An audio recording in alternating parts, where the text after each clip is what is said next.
Biyya lafaa kanarraa jalqaba hin sooromta kan namaan jedhe seexana. Ergaa sooromaa kan dabarse seexana. Akka waaqayyoo taatu nama uumtu kan jedhe waaqayyoo hin sooromta jedhee nuuraa jedhu hin ta'in waaqayyoo sooressa nuuma. Ameen. Gaafati uumamtee lafa kanarra namni lama uumamtee ardiin kun torbanuu jira. Boqqolloo lafarra jira, xaafiin jira, albuudaan lafa keessaa yaa'ee bakkee guute kun hundi isaa jira gaafa akka addaa biifanii. Waaqayyo bishaanitti, midhaanitti, qilleensa gaariitti, biqiltuutti uumeen daa'imiyyuu waan foon keessaniif nyaattan isa baay'ee kana nyaadhaa jedhe tokkitti irraa dha'u. Waan nyaatamu koo lafa guutee jira gaafa namni uumame. Waaqayyo sooressa uume malee ameen. Hin sooromta nuun hin jenne. Harrayyuu ergaan hin sooromta nuun jedhu kun eessaati?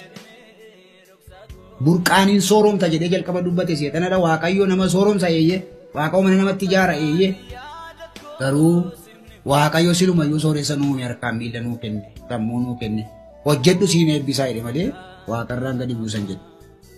Waaqa ta'uun immoo ciraa'uu hin danda'amu. Kanaaf hin sodaachisu. Hin rukutam ta'e. Eelaa du'ii balbala kee ga'eera. Waanuma du'uuni deemaa dhufe isinitti fakkaata. Garuu waaqayyo isaanii mari'atee isin ajjeesa miti na'inaa. Kanaaf yaasfaraarraallu.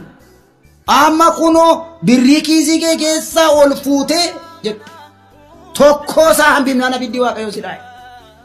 Maal abiddi waaqayyoo birrii namni hojjete dha'ee si ajjeesaa tu'ate ejjitu tu'ate atti usin ajjeefne guyyaan du'aa taa'eera. Sodaatteen moo akkas taata malee ati sodaata malee.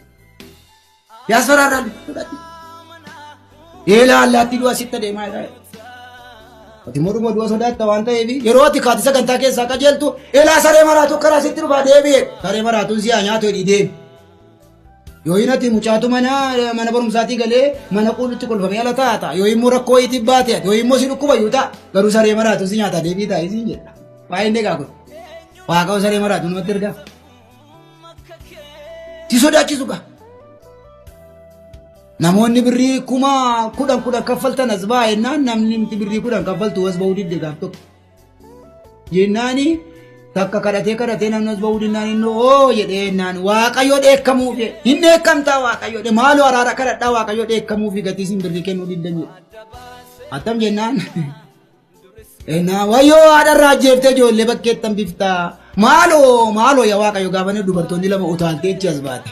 Namoonni lama dhufaa jiru yaa waaqayyo harka kee qabadhu jedhe. Misumaan mari'atee biyya fixa waaqayyo. Hin naasisu. Humna dhukkubaa waam, humna seexanaa waam fayyadu. Kanaafiyyuu namoonni hin dhowwa.